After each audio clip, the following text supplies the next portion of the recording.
साथीहरू नमस्कार, म विपना कोइराला। स्वागत छ हाम्रो YouTube च्यानलमा।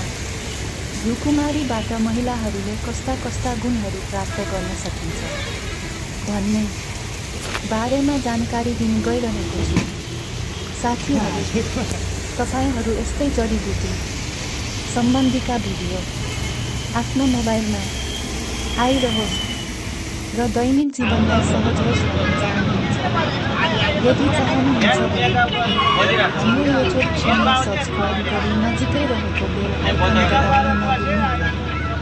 साथै भिडियोलाई लाइक, कमेन्ट, सेयर गरी आफ्ना जिज्ञासा समस्याहरू छन् भने हामीलाई कमेन्ट मार्फत जानकारी गराउन नभुल्नुहोला। साथीहरू, अब लागो विषयतर्फ। नम्बर 1, पौष्टिक हुन्छ। नम्बर 2, कलेजोलाई फाइदा दिन्छ, शीतलता प्रदान गर्छ, पाठ्यक्रमको समस्या हल गर्छ। नम्बर 3, रक्त सञ्चार बढाउँछ। नम्बर 4, पाठ्यक्रमको मांसपेशीलाई तेजिलो बनाइन्छ। प्रयोग गर्ने पातभित्रको चिप्लो पदार्थ तयार गर्ने विधि। 100 ग्राम पातलाई सफा गरी पखाल्ने र आगोमा दुवैपट्टि हल्का सकाउने।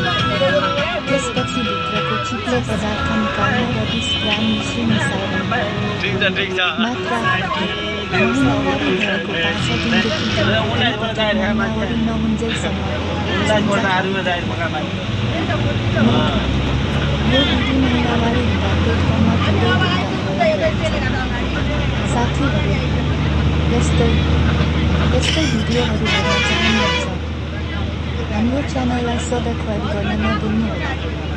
धन्यवाद।